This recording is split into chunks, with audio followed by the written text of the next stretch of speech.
Good evening, friends, and welcome back to another gentle journey through time. Tonight, we'll drift into the warm, flickering world of a medieval tavern, where the scent of wood smoke mingles with hearty stews, and stories flow as freely as the ale. Find yourself a comfortable position, dim those lights, and let that soft blanket settle around your shoulders like a medieval cloak. If this calm journey helps you unwind and carries you peacefully into sleep, feel free to tap that like button and subscribe, but only if it feels right for you. Tonight, I want you to imagine stepping through heavy wooden doors, hearing the gentle creak of ancient hinges, and feeling the immediate warmth of a crackling fire against your cheeks. The year is somewhere around 1350, and you've just entered one of history's most fascinating social spaces. Let your breathing slow as we explore together, and allow your mind to wander through these tales of tavern life, medieval customs, and the simple human moments that connected people across the centuries. Let me tell you about walking into a medieval tavern on a cool evening in late autumn. Picture this. You've been traveling for hours along muddy roads. Your feet are sore from walking in leather boots that would make today's worst hiking shoes feel like clouds, and suddenly you see it. A warm glow spilling from diamond-paned windows, the sound of gentle laughter and conversation drifting through the night air like a musical invitation. You push open that heavy oak door, and immediately you're enveloped in warmth. Not the dry, artificial heat we're used to today, but the deep, penetrating warmth that only comes from a real wood fire that's been burning steadily for hours. The smell hits you next, a complex bouquet that your modern nose might struggle to identify at first. There's the clean scent of burning oak and birch, the rich aroma of something hearty bubbling in an iron pot, the earthy smell of woolen clothing that's been worn and lived in, and underneath it all, the slightly sweet scent of rushes and herbs scattered across the floor. The tavern keeper, a woman in her middle years with flour dusting her apron and kindness creasing the corners of her eyes, looks up from wiping down wooden bowls with a cloth that's seen better days. "Welcome, traveler," she says, her voice carrying the musical accent of someone who's spent her entire life in this small corner of England. "Come, sit by the fire. You look as though you've been walking since dawn. And you have been, haven't you? In this medieval world, most people traveled on foot, covering perhaps 15 to 20 miles on a good day if the roads were dry and the weather cooperative. A journey that we might complete in an hour by car could take days or even weeks in the 14th century. This makes the tavern not just a place to eat and drink, but a genuine sanctuary, a place where the weary could rest, the lonely could find company, and the hungry could fill their bellies with something warm and nourishing. You settle onto a wooden bench near the hearth, feeling the heat begin to penetrate your travel-stained cloak. The bench is worn smooth by countless travelers who've sat in this very spot, each carrying their own stories, their own destinations, their own reasons for being far from home on a night like this. The wood is oak, probably cut from the same forest that provided the timber for this building's massive supporting beams. Oak was prized in medieval times not just for its strength, but for its availability. England's forests were thick with these mighty trees, and a well-built oak structure could last for centuries. The other patrons glance up as you arrive, offering nods of acknowledgement rather than the suspicious stares you might expect. Taverns in medieval times operated under an unspoken code of hospitality and mutual respect. Travelers were common, and everyone understood that today's stranger might be tomorrow's ally, trading partner, or source of news from distant lands. A merchant from London might share a table with a pilgrim heading to Canterbury, a local farmer might discuss weather patterns with a wandering scholar, and a group of craftsmen might welcome a traveling minstrel who could provide entertainment in exchange for a hot meal. Notice how the light dances across their faces. Not the harsh, steady illumination of electric bulbs, but the soft, ever-changing glow of firelight and tallow candles. Tallow, rendered from animal fat, was the most common source of artificial light for ordinary people. It wasn't pleasant smelling by our standards, producing a slightly greasy, smoky scent, but it was affordable and relatively long-burning. Beeswax candles existed too, but those were luxury items, reserved for the wealthy or for special occasions in churches. The tavern keeper approaches with a wooden trencher, a thick slice of day-old bread that serves as your plate. This isn't waste or primitive technology. It's actually quite clever. The bread will absorb the juices and flavors of whatever she serves you, and by the end of the meal, you'll have a piece of gravy-soaked bread that's almost as satisfying as the main course. It's like an edible plate that adds to your meal rather than creating dishes to wash. In fact, these trenchers were often given to the poor after meals, making them an early form of food recycling. She ladles something onto your trencher from that iron pot you noticed earlier. It's a pottage, essentially a thick stew that was the staple food of medieval life. This particular version seems to contain barley, onions, some root vegetables that look like parsnips and turnips, and what might be small pieces of bacon or salt pork. The smell is incredibly comforting, like the best chicken soup your grandmother ever made, but earthier and more complex. The barley gives it a heartiness that would sustain a working person through a long day of physical labor. Pottage was brilliant in its simplicity and adaptability. A medieval cook could start with a basic grain, barley, oats, or wheat, and then add whatever was available. Vegetables from the garden, herbs from the field, a bone with some meat still clinging to it, or perhaps some cheese that was getting a bit too strong to eat on its own. It was economical, nutritious, and could be kept warm over the fire for hours, ready whenever someone was hungry. Families might keep a pot going for days, adding new ingredients as old ones were consumed, creating an ever-evolving meal that was never quite the same twice. You dip your wooden spoon into the pottage and taste it. The flavors are deeper and more complex than you expected. The barley has absorbed all the other flavors while contributing its own nutty taste and satisfying texture. The vegetables have broken down just enough to thicken the broth without losing their individual character. There's a hint of something you can't quite identify, perhaps sage or thyme from the tavern keeper's herb garden, or maybe a touch of ale that was added during cooking to deepen the flavor. As you eat, you become aware of the conversations flowing around you. At a table near the window, two men are discussing the best routes to the next town, comparing notes about which bridges are safe to cross and which sections of road have been troubled by bandits recently. Travel in medieval times required this kind of intelligence gathering. There were no road signs, no maps available to ordinary travelers, and certainly no emergency services to call if you ran into trouble. Near the bar, if you can call the simple wooden counter a bar, a woman is negotiating with the tavern keeper about boarding her horse for the night. Horses were valuable assets, and their care was a serious matter. A good horse could cost as much as a small farm, and losing one to theft, injury, or illness could be financially devastating. Taverns that catered to travelers often had stables attached, and the quality of these facilities could make or break their reputation among the traveling community. In the corner, a group of local men are playing a game that looks like an ancestor of chess or checkers, using carved wooden pieces on a board marked directly into the surface of their table. Games were an important part of medieval social life, providing entertainment during the long winter evenings when outdoor work was impossible. Many of these games helped develop strategic thinking skills that were valuable in business, warfare, or even farming.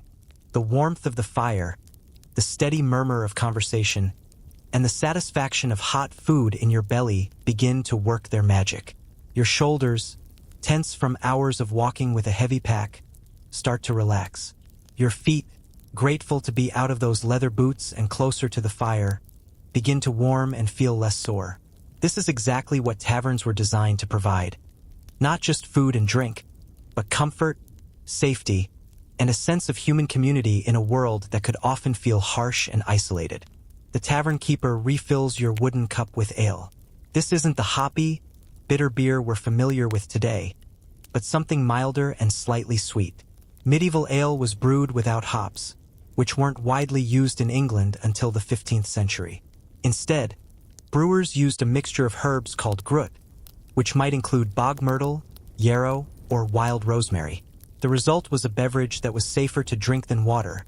The brewing process killed harmful bacteria and provided calories and nutrients that supplemented the medieval diet. Women were the primary brewers in medieval England, and ale-making was often a household industry. The tavern keeper probably brewed her own ale in small batches, adjusting the ingredients based on what was available and what her customers preferred. She might have learned the skill from her mother or grandmother, passing down recipes and techniques that had been refined over generations. Good ale was a point of pride, and tavern keepers with excellent brewing skills could build reputations that drew customers from considerable distances.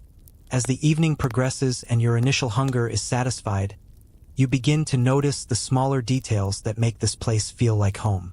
The tavern cat, a sturdy tabby with battle-scarred ears, emerges from somewhere near the kitchen and begins making rounds, accepting scraps from friendly patrons and purring contentedly when someone scratches behind those battered ears. Cats were essential in medieval buildings, controlling the mice and rats that would otherwise consume stored grain and spread disease. The rushes scattered on the floor rustle softly as people move about. These aren't decorative, they're practical. Fresh rushes, often mixed with herbs like lavender or mint, were scattered regularly to absorb spills, provide insulation against the cold floor, and add a pleasant scent to the room. When they became too soiled, they would be swept up and replaced with fresh ones, taking with them dust, food scraps, and other debris. It was an early form of disposable flooring that worked surprisingly well. And as the night deepens and the fire burns lower, casting longer shadows across the warm room, you feel yourself becoming part of this timeless scene. The worries of your modern life seem as distant as the electric lights and automobiles that won't be invented for centuries. Here, in this moment, there's only the warmth of the fire, the taste of simple food prepared with care, and the gentle sounds of human voices sharing stories and companionship across the ages.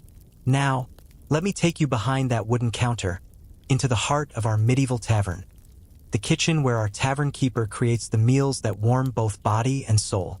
Follow me as we slip quietly through a doorway hung with a heavy cloth curtain, into a space that would seem both foreign and oddly familiar to modern eyes. The kitchen is smaller than you might expect, but every inch is purposeful. The floor here is stone rather than wood, practical for a space where water is spilled, fires burn, and heavy pots are dragged across the surface. The stones are worn smooth by decades of use, and they're scattered with the same herbs and rushes as the main room, though here they're changed more frequently due to the inevitable spills and splashes of cooking. The dominant feature is the enormous fireplace that takes up nearly an entire wall. This isn't just a source of heat. It's the engine that powers the entire operation. The opening is large enough that you could walk into it if you ducked your head, and the hearth extends several feet into the room, providing workspace as well as cooking surface. Heavy iron hooks and chains hang from a horizontal bar across the top, allowing pots to be raised or lowered to control cooking temperature. It's like an adjustable burner system, but one that requires skill and experience to master. Our tavern keeper, whose name is Margot, though everyone simply calls her Keeper, moves around this space with the fluid efficiency of someone who has spent 30 years perfecting her craft. Watch how she tends 3 different pots simultaneously, each hanging at a different height above the coals. The lowest pot, closest to the intense heat, contains water that's kept at a rolling boil for cleaning dishes and preparing certain foods. The middle pot holds today's pottage, simmering gently to develop those complex flavors you tasted earlier. The highest pot, where the heat is gentler, contains what looks like a barley pudding studded with dried fruits. Tomorrow's breakfast for travelers who want something sweet to start their journey. The technique she uses to manage the fire is fascinating to observe. Rather than building one large blaze, she maintains different areas of coals at various temperatures. Near the back, where she's pushed the burning logs, the heat is intense enough to boil water quickly or sear meat. In the middle, where the coals have settled into a steady glow, the temperature is perfect for slow cooking stews and pottages. At the front edge, where the coals are older and cooler, she can keep food warm without continuing to cook it, or toast bread without burning it. Bread. Let's talk about bread, because it's central to everything that happens in this kitchen. See that wooden trough against the far wall? That's where Margot kneads her dough, and she's been using the same sourdough starter for over a decade. Her mother gave it to her when she first took over this tavern, and her mother received it from her grandmother. That starter contains wild yeasts that have been living and reproducing for generations, creating bread with a complex flavor that modern commercial yeast simply cannot replicate. The bread she makes isn't the soft, white loaves we're accustomed to today. Medieval bread was heartier, darker, and more nutritious. The flour she uses is coarser, containing more of the wheat kernel, including parts that modern milling removes. This makes it more filling and provides vitamins and minerals that people needed to sustain them through physically demanding days. The crust is thick and chewy, perfect for soaking up the juices of a stew or for tearing into chunks to share around a table. Watch as she pulls a fresh loaf from the brick oven built into the wall beside the main fireplace. The oven is essentially a stone-lined cave that she heats by building a fire directly inside it. Once the stones are thoroughly heated, she rakes out the coals and ash, wipes the floor clean with a damp cloth attached to a long handle, and slides in her loaves using a wooden paddle called a peel. The retained heat in the stones bakes the bread evenly, and the slightly steamy environment created by the moisture in the dough gives the crust its distinctive texture. The smell of that fresh bread fills the kitchen with an aroma so compelling that it makes your mouth water even though you've just finished a bowl of pottage. It's the smell of grain and earth and fire, of human skill transforming simple ingredients into something greater than the sum of its parts. This is bread as our ancestors knew it, not a mere convenience, but a daily miracle of transformation. But Margot's skills extend far beyond bread and pottage. See that collection of dried herbs hanging from the rafters?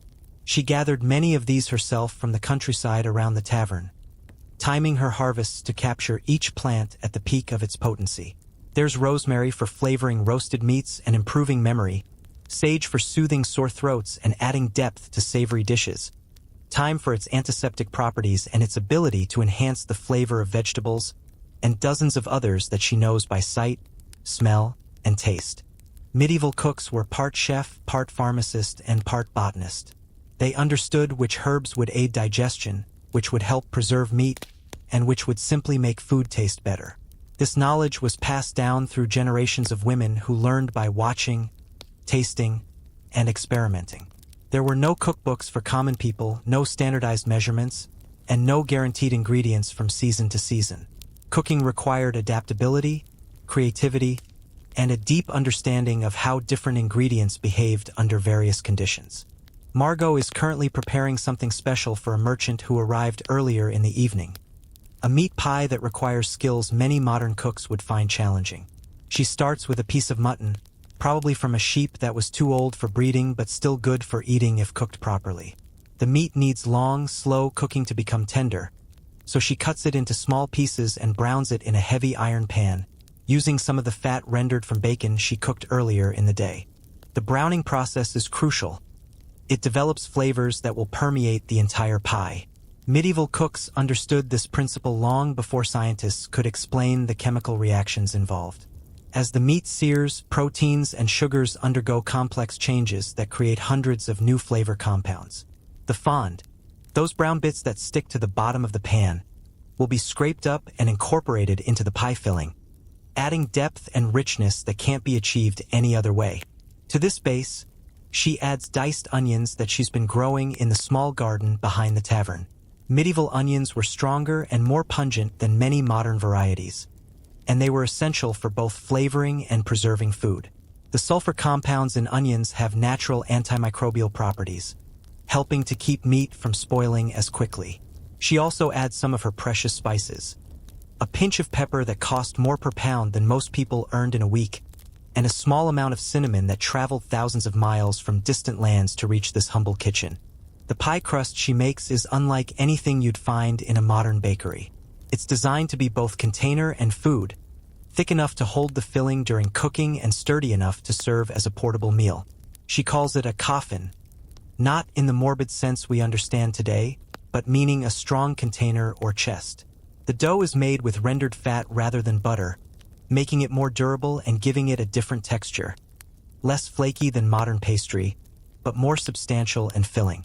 As she works, rolling the dough on a wooden board worn smooth by years of use, she hums a tune that might be a popular song of the time, or perhaps a melody passed down in her family. The rhythm of her humming matches the rhythm of her rolling pin, creating a meditative quality to her work that speaks to the deep satisfaction of creating something nourishing with your own hands. The filled pie goes into the brick oven, where it will bake slowly as the stones give up their stored heat. The thick crust will protect the filling from burning while allowing it to cook evenly, and by the time it's finished, The meat will be fall-apart tender, and the flavors will have melded into something far greater than the individual ingredients suggested.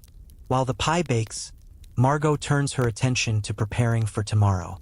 She checks her supply of ale, tasting it to ensure it hasn't gone sour, a constant concern in an age without refrigeration. She counts her loaves of bread, calculating how many she'll need to bake in the morning based on the number of guests currently sleeping upstairs and the likelihood of new arrivals. She stirs the perpetual pot of pottage, adding water as needed and tasting for seasoning. This constant planning and preparation is what separates a successful tavern from one that struggles. Margot has learned to anticipate her customers' needs, to prepare ingredients in advance when possible, and to make the most of every resource. Nothing is wasted in her kitchen. Vegetable scraps go to feed the pig that will provide next winter's bacon. Bones are boiled for broth, and even the ash from her fires is saved for making soap. As the evening winds down and the last customers finish their meals, Margot begins the process of banking her fire for the night. She doesn't extinguish it completely. Starting a fire from scratch each morning would be time-consuming and wasteful of precious fuel. Instead, she covers the coals with ash, creating a smoldering mass that will preserve the fire until morning, when she can blow it back to life with her bellows and add fresh wood. The kitchen gradually grows quieter as she completes her evening tasks. The pots are cleaned and hung back on their hooks, the wooden utensils are wiped down and arranged in their proper places, and fresh rushes are scattered where the day's cooking has soiled the floor. In a few hours, she'll rise before dawn to restart the cycle, kneading fresh bread dough, stoking the fire to a cheerful blaze, and beginning another day of transforming simple ingredients into the meals that sustain travelers and locals alike. And as we slip quietly back through that cloth-covered doorway into the main room of the tavern, where the fire has burned down to glowing embers and most of the customers have retired for the night, we carry with us the warmth and satisfaction that comes from witnessing true craftsmanship. In Margot's kitchen, cooking isn't just about feeding people. It's about creating comfort, building community, and maintaining traditions that connect the present to generations past and future. Let me draw you deeper into the evening now, as the tavern settles into that magical hour when work is done. Bellies are full, and stories begin to flow as freely as the ale. The main room has transformed in the gentle way that gathering places do when day surrenders to night. The harsh realities of medieval life, the mud, the cold, the constant struggle for survival, seem to soften in the warm glow of tallow candles and the dying embers of the great hearth. A traveling merchant named Thomas has claimed the seat closest to the fire, and he's begun to weave tales of his journeys that capture the attention of everyone within earshot. Thomas is perhaps 50 years old, though it's hard to tell in an era when a hard life ages people quickly. His hands are stained with ink from keeping his accounts, and his clothes, while travel-worn, are of good quality wool that speaks to his success in trade. He carries with him not just goods to sell, but something equally valuable in medieval society, news from distant places. Just 3 weeks past, Thomas begins, his voice carrying easily across the quiet room. I was in Winchester, and you wouldn't believe what I witnessed in the market square. He pauses to take a sip of ale, understanding instinctively the power of a well-timed pause in storytelling. A bear, massive as a small horse, dancing to the tune of a traveling minstrel's pipe. The creature had been trained since it was a cub, they said, and could balance on a ball barely larger than a man's head. The tavern's patrons lean forward slightly, drawn into the story. Bear baiting and dancing bears were real entertainments in medieval times, though they strike us today as cruel. For people whose lives offered little in the way of spectacle or unusual experiences, such performances were genuinely wondrous. Most of the people in this room have never traveled more than 20 miles from where they were born, so Thomas's tales of distant cities and strange sights are like windows into an impossible world. But that wasn't the strangest thing, Thomas continues, warming to his theme. The bear's keeper, a Frenchman with scars across his face that told their own stories, claimed the beast could predict the weather, said it would grow restless and pace in circles 3 days before a storm, and refused to perform tricks when snow was coming. The local farmers swore it was true. They'd been watching the bear's behavior and found their crops better protected when they heeded its warnings. This blending of entertainment and practical wisdom is typical of medieval storytelling. In an age without weather forecasts, people relied on traditional knowledge, folk wisdom, and careful observation of natural signs. A story about a weather-predicting bear serves multiple purposes. It entertains, it shares potentially useful information, and it connects the listeners to the wider world beyond their immediate experience. Young Willem, the tavern keeper's nephew who helps with odd jobs around the establishment, speaks up from his corner where he's been mending a harness by candlelight. "My grandfather always said animals know things we don't," he offers. "Used to watch the way cattle laid down in the fields to know when rain was coming. Said they'd always face away from the wind that brought the storm." This sparks a round of similar observations from the other patrons. The local blacksmith mentions how his horse becomes skittish before earthquakes. Rare in this part of England, but not unknown. A farmer's wife describes how her chickens stop laying eggs in the days before severe weather. These aren't just quaint superstitions, but accumulated observations passed down through generations of people whose survival often depended on reading the subtle signs of their environment. Margot emerges from the kitchen with a wooden tray bearing small cups of something that steams in the cool air. "Mulled wine," she announces, "for those who can afford it, and spiced ale for those who prefer it." The luxury of mulled wine, ordinary wine heated with expensive spices like cinnamon, cloves, and nutmeg, represents a special treat.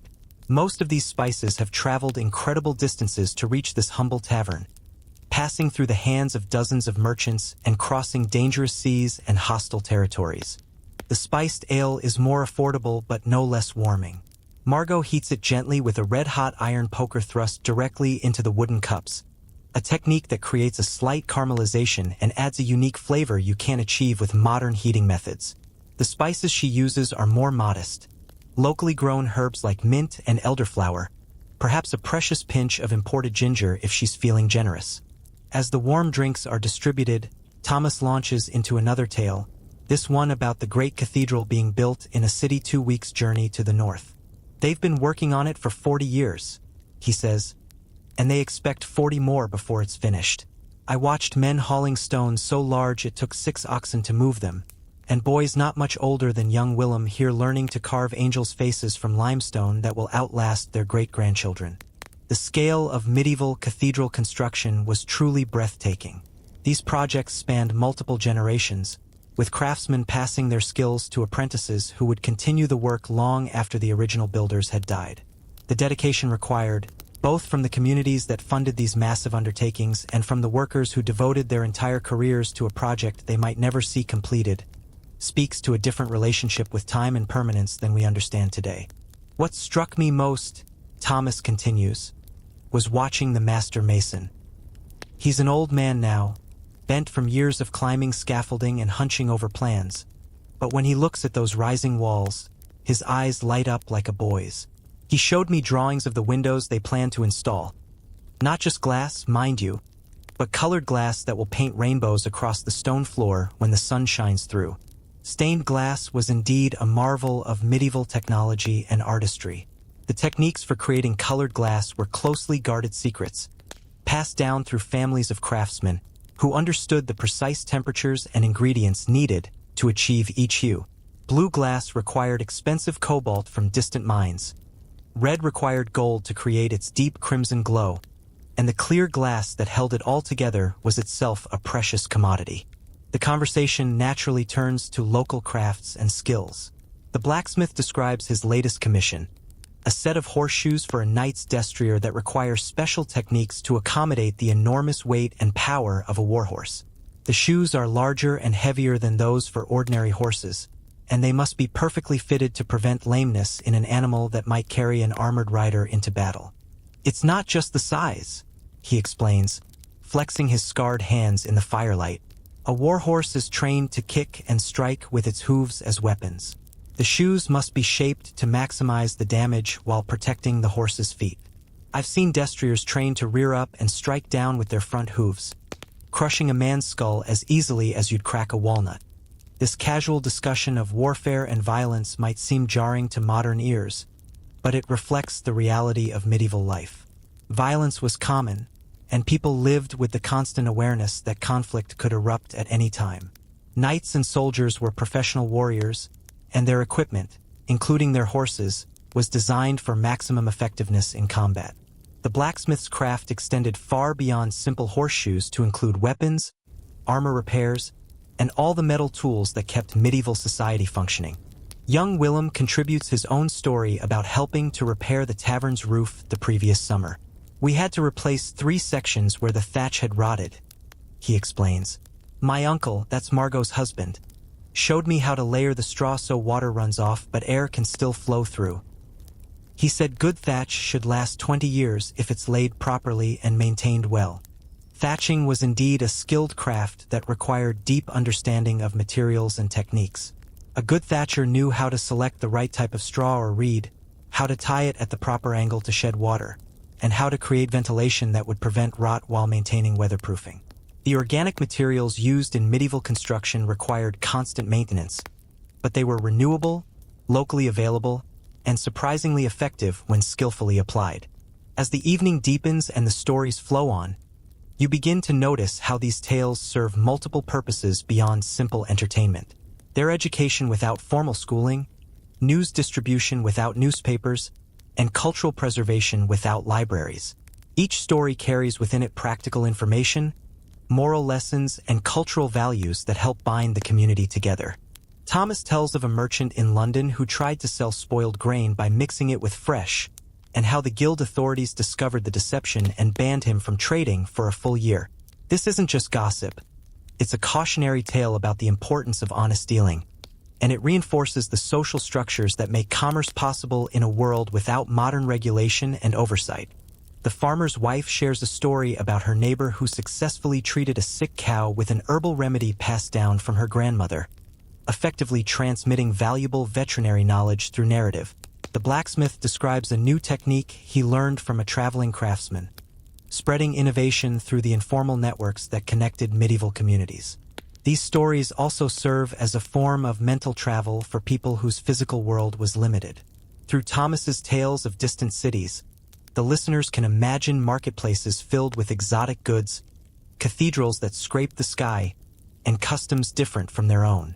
For a few hours, the boundaries of their world expand beyond the familiar fields and forests of their daily experience. As the candles burn lower and the fire settles into its bed of glowing coals, the conversation becomes more intimate and reflective. Thomas speaks of his wife, waiting for him in a town 3 days' journey south, and how he carries a small wooden carving she made as a reminder of home. The blacksmith mentions his son, currently apprenticed to a master craftsman in a distant city, learning skills that will let him surpass his father's abilities. Margot contributes her own memories of travelers who've passed through over the years. The pilgrim who paid for his room by teaching her to read simple words. The merchant who brought her the first orange she'd ever tasted. The scholar who spent an entire evening explaining why the seasons change and why some stars move while others remain fixed. These personal connections across time and distance reveal how medieval communities, despite their isolation, were connected to the wider world through networks of trade, pilgrimage, and simple human curiosity. Each traveler who stopped at the tavern carried news, ideas, and experiences that enriched the local community, while taking away memories and stories that would be shared in other taverns, other towns, other gatherings around other fires. The gentle rhythm of conversation, punctuated by the soft crackle of settling logs and the occasional clink of wooden cups against the scarred surface of oak tables, creates an atmosphere of profound peace. This is community in its most essential form, people sharing food, warmth, and stories, creating bonds that transcend the harsh realities of medieval existence. As the main room of the tavern settles into the quiet contentment of late evening, let me guide you back through that heavy cloth curtain into Margot's kitchen, where a different kind of magic unfolds in the hours when most people sleep. The kitchen never truly rests, you see. Even now, with the last customer served and the dishes cleaned, there are preparations underway for tomorrow's meals. Slow cooking projects that require the gentle heat of banked coals, and the quiet mysteries that transform simple ingredients into something extraordinary. Margot moves through her domain with the sure-footed confidence of someone who could navigate this space blindfolded. The flickering light of a single tallow candle casts dancing shadows on the stone walls. But she needs little illumination to find what she seeks. Her hands know the location of every pot, every wooden spoon, every precious jar of spices that represents months of careful saving and trading. Tonight, she's engaged in one of the most delicate and important tasks of medieval cooking, the preparation of preserved foods that will sustain the tavern through the lean months ahead. Winter is approaching, though spring seems impossibly distant on this comfortable autumn evening, and the abundance of harvest season must be carefully transformed into foods that will resist spoilage when fresh ingredients become scarce or impossible to obtain. Watch as she tends to a large earthenware crock that sits in the coolest corner of the kitchen, well away from the fire's heat. Inside, submerged in a brine so salty it would make your eyes water, are the last cabbages from her garden, slowly transforming into what we might recognize as sauerkraut. The process is simple in concept but requires careful attention to detail. Too little salt and the vegetables will rot rather than ferment. Too much and they'll become inedibly salty. The balance must be perfect. "My grandmother taught me this," she murmurs to herself, testing the brine with a wooden spoon and tasting it carefully. "She said the cabbage will tell you when it's ready by the way it smells. Sharp and clean, like a cold morning after rain." The fermentation process not only preserves the vegetables, but actually increases their nutritional value, creating vitamin C that will help prevent scurvy during the months when fresh fruits and vegetables are unavailable. Medieval people didn't understand the science of fermentation, but they had observed its effects through countless generations of trial and error. They knew that properly fermented foods could be stored for months without spoiling, that they seemed to promote health in ways that simple dried foods didn't, and that the sharp, tangy flavors could brighten otherwise monotonous winter meals. In another corner, Margot checks on her cheese-making project. She began this process 3 days ago by adding rennet, an enzyme extracted from the stomach lining of young calves, to fresh milk from the tavern's cow. The milk has separated into curds and whey, and she's been slowly pressing the curds under heavy stones to remove moisture and develop the proper texture. The process requires patience and timing that can't be rushed or forced. The cheese wheel, wrapped in clean linen, sits under a wooden press that Margot's late husband built specifically for this purpose. The weight must be gradually increased over several days, pressing out moisture while allowing the cheese to develop its characteristic texture and flavor. Too much pressure too quickly will result in a crumbly, dry cheese that won't age properly. Too little pressure will leave too much moisture, creating conditions for harmful mold rather than the beneficial aging that develops complex flavors. "Cheese is like people," Margot says softly, adjusting the weights with practiced precision. "Rush them and they fall apart. Give them time and the right conditions, and they become something wonderful." She's made hundreds of cheese wheels over the years, each one slightly different depending on the season, the cow's diet, the weather during the making process, and countless other variables that she's learned to read and adjust for. The milk she uses comes from Bess, the tavern's brown cow who grazes in the small field behind the building. Bess is getting old for a dairy cow, perhaps 8 years, which is approaching the end of her productive life. But she still gives rich, creamy milk that makes excellent cheese. Margot knows every detail of Bess's care and feeding, understanding how the cow's diet of grass, hay, and kitchen scraps affects the flavor and quality of her milk. Tonight, Margot is also preparing something special, a batch of honey wine, or mead, that won't be ready to drink for many months but will eventually become one of the tavern's most prized offerings. She starts with honey purchased from a local beekeeper, dark and fragrant with the concentrated essence of wildflower nectar. Medieval honey was more complex and variable than modern commercial honey, reflecting the diverse flowers and plants that grew in each locality. The honey must be diluted with warm water and mixed carefully to create the perfect environment for fermentation. Too much honey and the mixture will be too thick and sweet for the yeast to work properly. Too little and the resulting mead will be weak and flavorless. Margot has learned through years of experimentation to judge the proper ratio by taste, texture, and even the way the mixture flows from her wooden spoon. She adds herbs to her mead, not for preservation, but for flavor and medicinal properties. A small amount of meadowsweet, which grows wild near the stream behind the tavern, will add a subtle floral note and help settle upset stomachs. A pinch of ginger, precious and expensive, will provide warmth and aid digestion. A few elderberries, dried from last summer's harvest, will contribute color and a hint of tartness that will balance the honey's sweetness.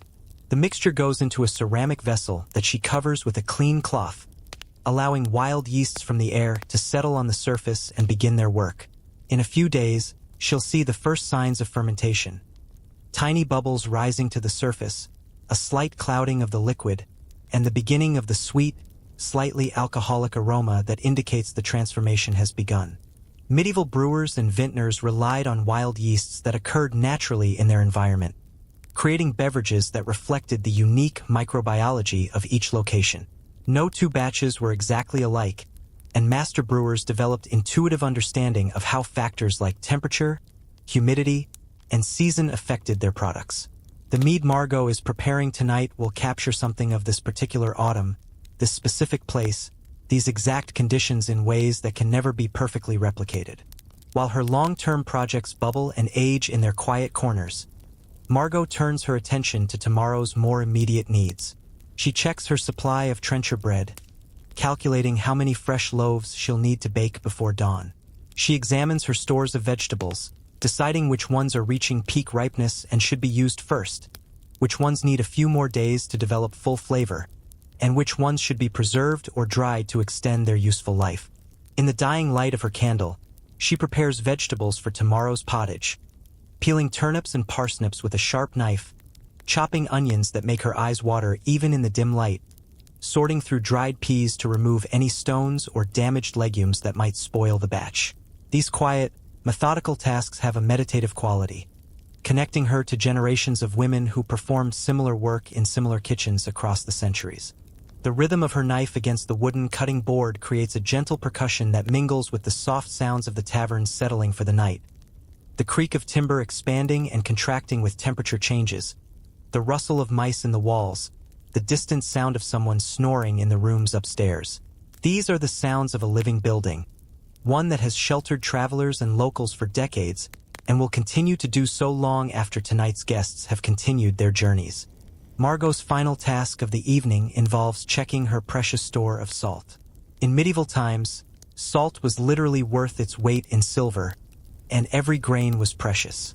She keeps her salt in a wooden box with a tight-fitting lid, protecting it from moisture that would cause it to clump and lose its preservative power.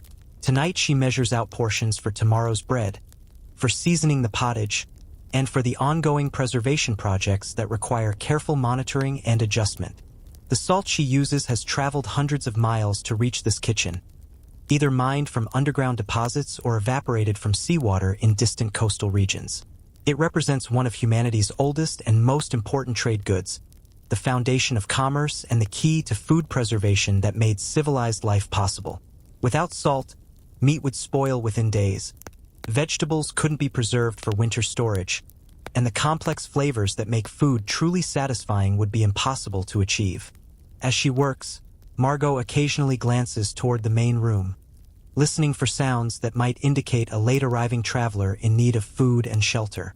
The tavern never completely closes. Travelers might arrive at any hour, driven by necessity, weather, or simple miscalculation of distances. She keeps a pot of simple pottage warm at all times, ready to ladle into a wooden bowl for anyone who arrives hungry and tired.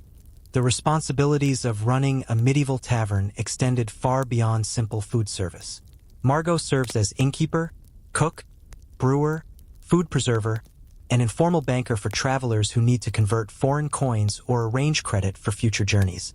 She maintains relationships with local farmers and suppliers, negotiates prices and quality for ingredients, and manages the complex logistics of feeding people when ingredients are seasonal, transportation is unreliable, and preservation technology is limited.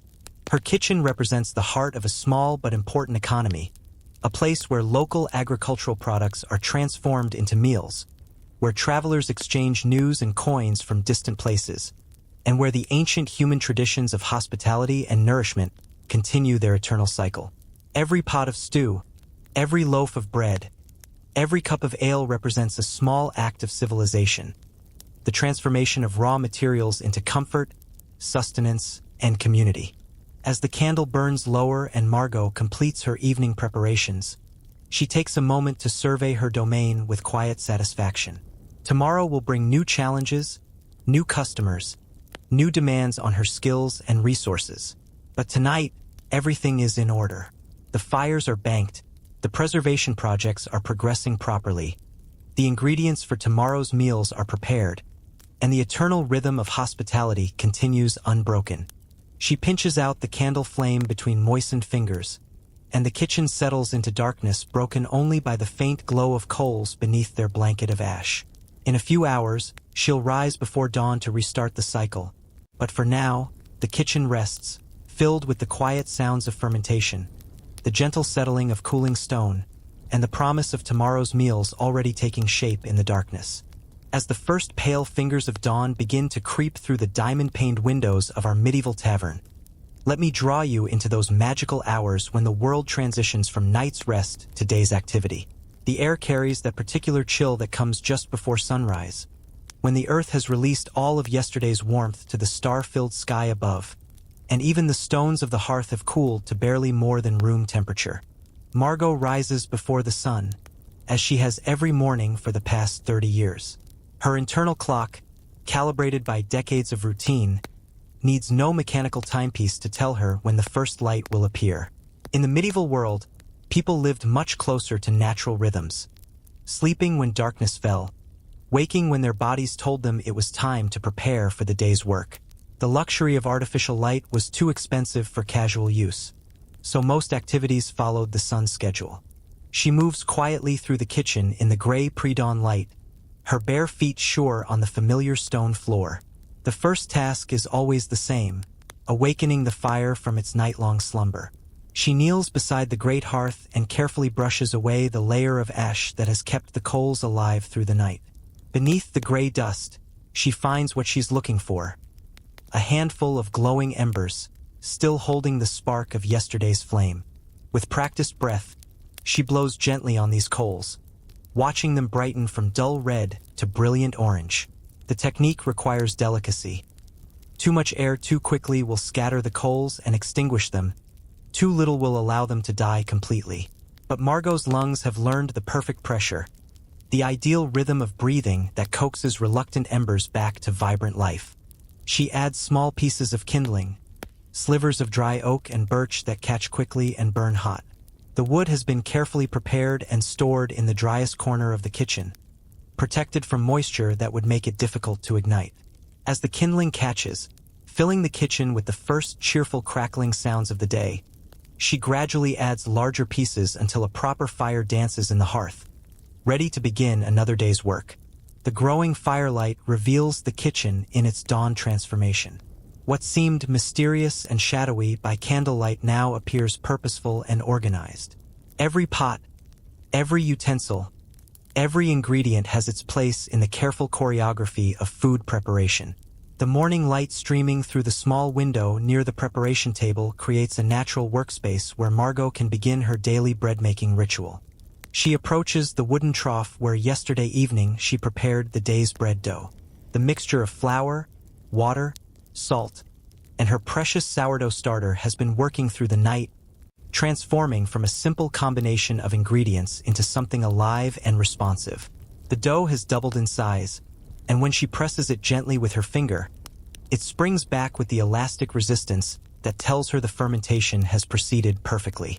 The smell of the risen dough is intoxicating, yeasty and slightly sour, with hints of the complex flavors that will develop during baking. This isn't the neutral, processed scent of modern commercial bread, but something earthier and more substantial, carrying within it the essence of grain fields, stone mills, and wild yeasts that have been cultivating themselves for generations. Margot divides the dough into portions for the day's baking, large rounds that will become the trencher bread used as plates, smaller loaves for eating, and a few special shapes for customers who might want something fancier. Her hands work the dough with confident efficiency, each movement purposeful and economical. She's shaped thousands of loaves over the years, and her muscles remember the exact pressure and timing required to create bread that will bake evenly and develop the proper crust. While the shaped loaves rest and undergo their final rise, She turns her attention to the brick oven built into the wall beside the main fireplace. The oven must be heated gradually and evenly, brought to the perfect temperature for baking bread without burning the precious fuel or creating hot spots that will result in unevenly cooked loaves. She builds a fire directly inside the oven chamber, using dry hardwood that burns cleanly and evenly. The flames lick across the curved ceiling, heating the brick and stone until they glow with stored thermal energy. This process takes time and skill. The oven must reach the right temperature. The heat must distribute evenly throughout the chamber, and the timing must coordinate perfectly with the readiness of the bread dough. As the oven heats, Margot begins preparing the day's first batch of pottage. She starts with water from the well behind the tavern, drawn fresh this morning and still carrying the earth-cool temperature that tells her it's clean and pure. Medieval people understood the connection between water quality and health, even if they didn't understand the scientific principles involved. Good water was essential for cooking, brewing, and basic survival. To the water, she adds barley that has been soaking overnight, swollen and softened for easier cooking. The barley will form the foundation of today's pottage, providing the substantial, stick-to-your-ribs nourishment that working people need to sustain them through physically demanding days. She supplements it with dried peas, also pre-soaked, and begins the slow process of building flavors through careful attention to timing and technique. The vegetables she chopped last night go into the pot next: turnips and parsnips that will add sweetness and substance, onions that will provide depth and complexity, herbs from her garden that will tie all the flavors together. Each ingredient is added at the precise moment when it will contribute most effectively to the final dish, creating layers of flavor that develop over hours of gentle simmering. As the pottage begins its slow transformation from individual ingredients into a unified dish, Margot checks on her various preservation projects. The sauerkraut is progressing beautifully, the cabbage leaves softening and beginning to develop the characteristic tang of proper fermentation. The cheese wheel has released more whey overnight and is ready for the next stage of pressing. The mead shows the first faint signs of fermentation, tiny bubbles clinging to the sides of the vessel and a subtle change in aroma that indicates the wild yeasts have begun their work. The eastern sky is beginning to show the first hints of color now, deep purple fading to lighter shades that promise sunrise within the hour. This is Margot's favorite time of day, when the world belongs entirely to those who rise early, when the air is clean and cool, and when the day's possibilities stretch ahead unwritten and full of potential. She hears stirring from the rooms upstairs, early rising travelers preparing for departure, voices speaking quietly to avoid disturbing others who might sleep a while longer. Soon there will be requests for hot food, for directions to the next town, for provisions to carry on the road. But for these few precious minutes, the tavern belongs to the morning and to her preparations. The bread oven has reached proper temperature now.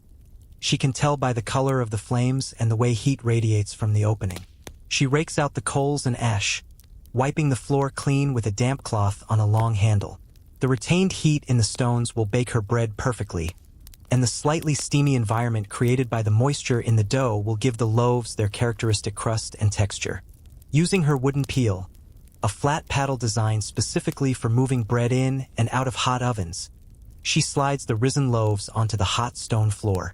They sizzle slightly as they make contact, and within minutes the kitchen fills with the incomparable aroma of baking bread.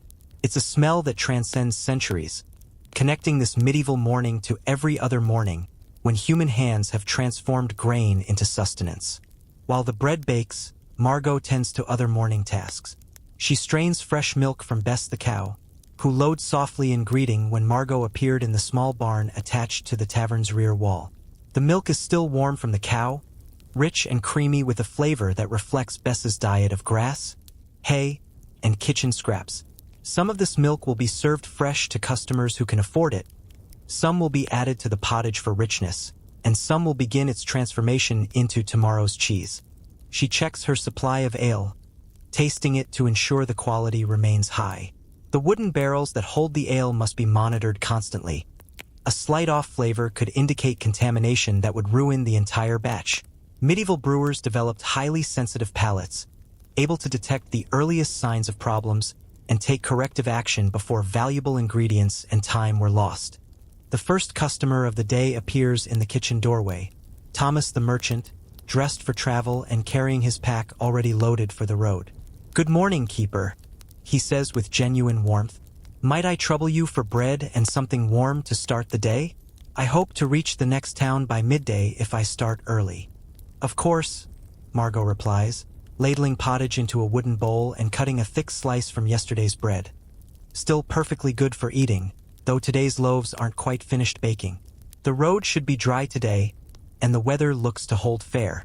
You'll make good time if you start now. This exchange represents one of the essential functions of medieval taverns, not just providing food and shelter, but serving as information centers where travelers could get advice about routes, weather, and conditions ahead. Tavern keepers like Margot accumulated knowledge from hundreds of travelers over the years, creating informal networks of information that helped people navigate a world without maps, road signs, or weather forecasts.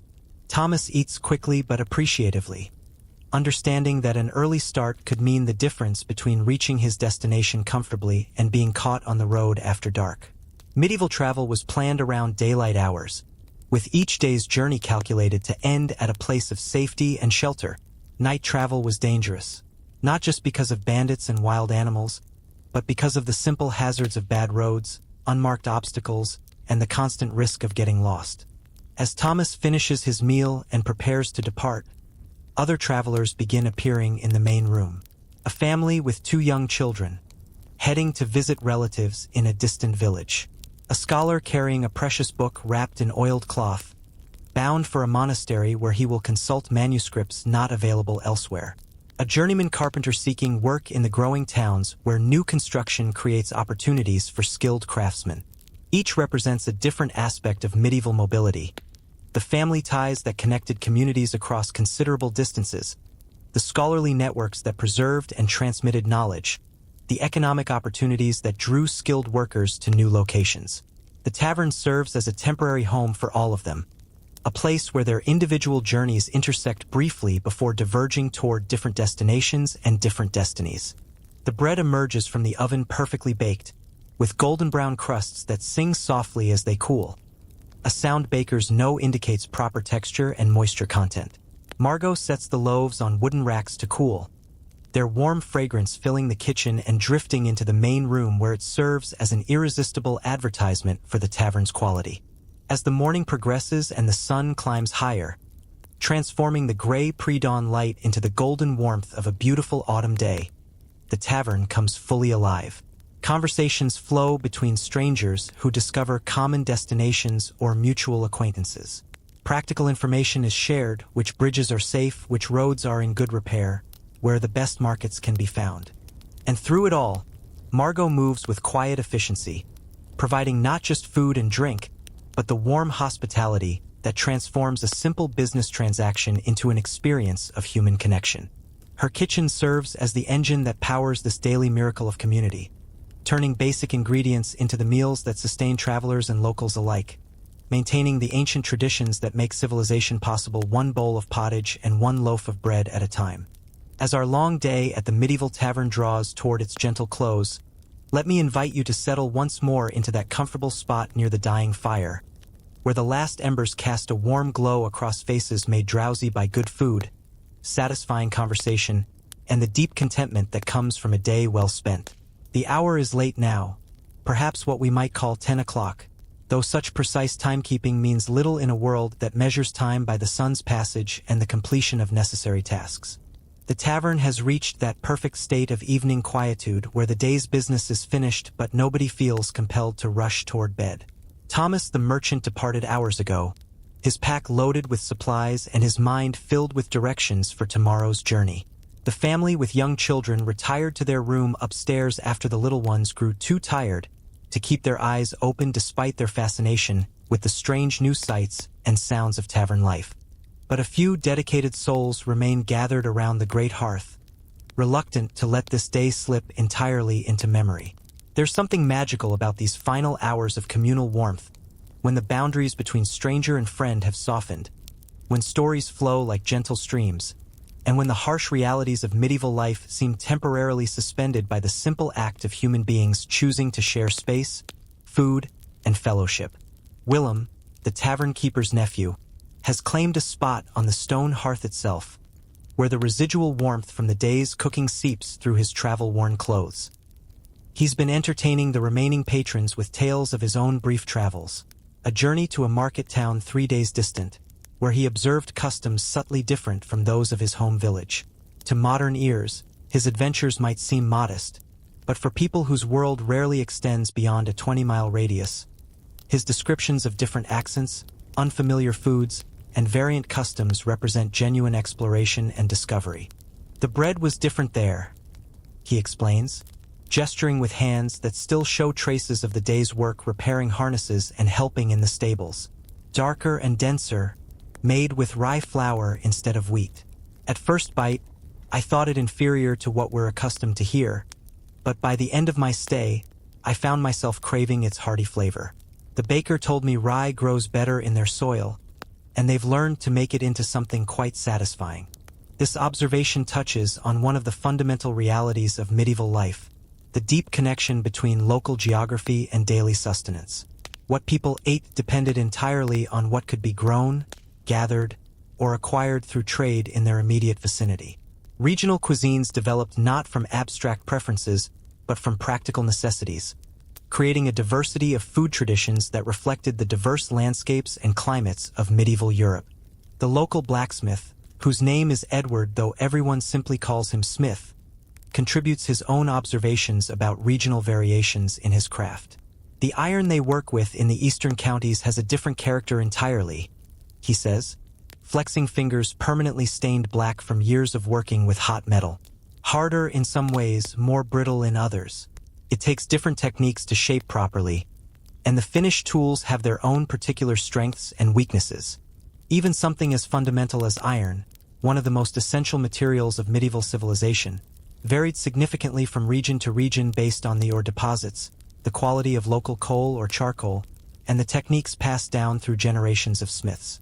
A skilled craftsman could often identify the origin of a piece of metalwork simply by examining its characteristics, much as a wine expert today might identify a vintage by its distinctive qualities. Margot emerges from the kitchen carrying a wooden tray with small cups of something that steams gently in the cool evening air. The last of the mulled ale, she announces, sweetened with honey and warmed with spices. It seems fitting for the end of such a pleasant day. The drink she offers represents a small luxury. Honey was expensive, spices even more so, and the fuel needed to warm the ale could have been saved for more practical purposes. But sometimes the mathematics of survival must yield to the mathematics of human happiness. The warm, spiced ale creates an immediate sense of shared indulgence, a small celebration of the day's simple pleasures.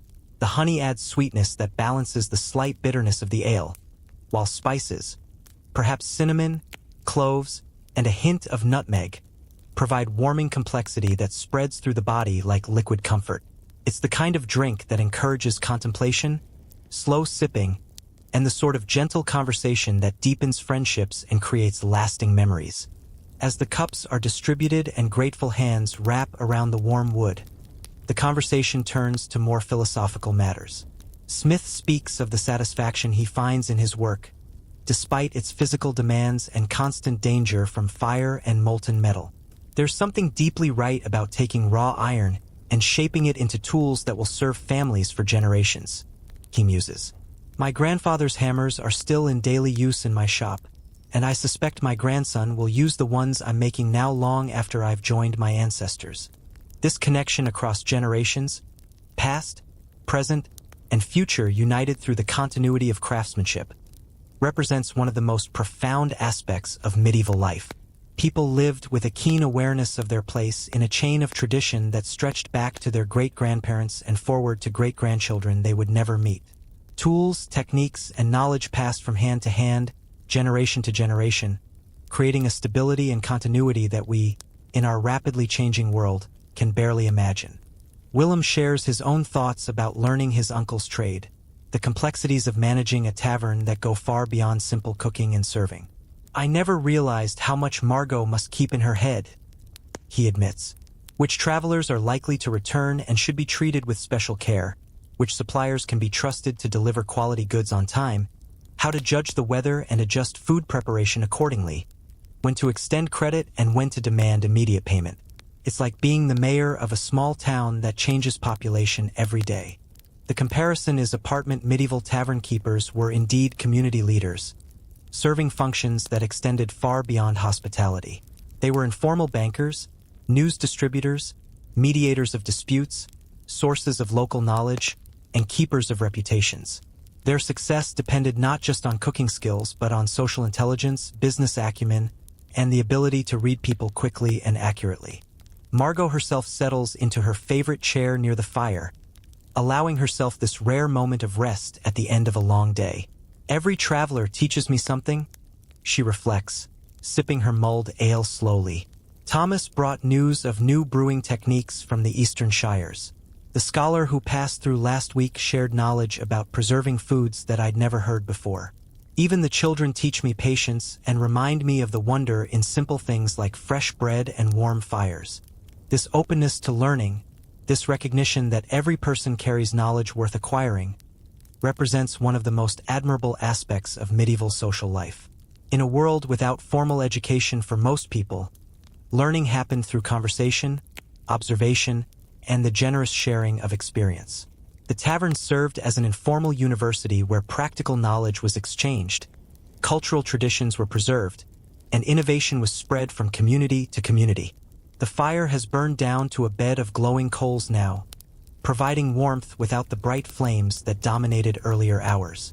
The light in the room comes mostly from tallow candles, their gentle flickering creating an atmosphere of intimate warmth that encourages quiet conversation and peaceful reflection. Outside, the night is clear and cold, with stars visible through the diamond-paned windows. The same stars that have watched over countless generations of humans gathering around fires, sharing food and stories, creating the bonds that make survival not just possible but meaningful. Smith speaks of his plans for tomorrow, a commission to repair plowshares for several local farmers preparing for spring planting. Willem mentions his intention to help Margot with the weekly brewing, learning the delicate art of judging when grain has fermented properly. Margot herself looks forward to checking on her various preservation projects, tending to the sauerkraut and cheese that represent security against winter scarcity. These simple plans, these modest expectations for tomorrow's work, carry within them the essential rhythm of medieval life, the careful attention to necessary tasks, the deep satisfaction found in work well done, the understanding that survival and prosperity come from daily attention to practical details rather than dramatic gestures or ambitious schemes. As the evening reaches its natural conclusion and the remaining patrons begin to show signs of drowsiness, there's a sense of completion, of a day that has fulfilled its promise of sustenance, shelter, and human connection. The tavern has served its ancient purpose, providing not just food and lodging, but a space where the individual threads of many lives have woven together briefly to create something larger and more meaningful than any single journey. Willem banks the fire for the night, covering the coals with ash to preserve the spark for tomorrow's cooking. Smith gathers his tools and prepares for the short walk to his own home and hearth. Margot makes her final rounds, checking that doors are secured, candles are safely extinguished, and her sleeping guests are comfortable and warm. The tavern settles into nighttime quietude, but it's not empty silence. It's the peaceful rest of a place that has served its purpose well, that will wake tomorrow to serve again, that connects this night to all the nights that came before and all those yet to come. In a few hours, Margot will rise to restart the eternal cycle of fire, bread, and hospitality that makes civilization possible, one meal and one traveler at a time. And as you imagine yourself settling into sleep in this warm, secure place, surrounded by the gentle sounds of a building at rest and people safe in their beds, you carry with you the deep satisfaction that comes from witnessing community in its most essential form. Humans caring for humans, strangers welcomed as friends, and the ancient traditions of hospitality that connect us to our ancestors and to each other across the centuries. And so, dear friends, our journey through this medieval tavern draws to its peaceful close. We've warmed ourselves by fires built with careful hands, tasted food prepared with skills passed down through generations, and listened to stories that connect us to the timeless human experiences of travel, work, and community. We've witnessed the quiet miracles that happen when people choose to care for strangers, when simple ingredients are transformed into nourishing meals, and when the harsh realities of survival are softened by the gentle arts of hospitality and friendship. May these memories of candlelight and hearth warmth, of bread baking and stories flowing, guide you into peaceful dreams filled with the comfort of knowing that the human capacity for kindness and community has endured across centuries and will continue long after our own brief journeys have ended. Let the gentle rhythm of medieval life, measured not in minutes but in seasons, not in achievements but in connections, slow your breathing and ease your mind toward rest. If these quiet tales of tavern life helped you drift toward sleep, if they carried you away from the worries of today and into the timeless peace of shared human experience, let me know in the comments below. Your feedback helps me understand which stories bring you the most comfort and peace.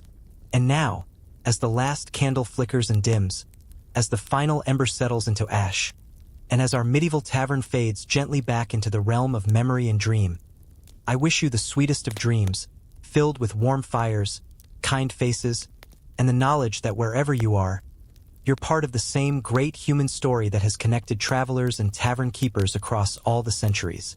Sweet dreams, friends, until we meet again for another gentle journey through time.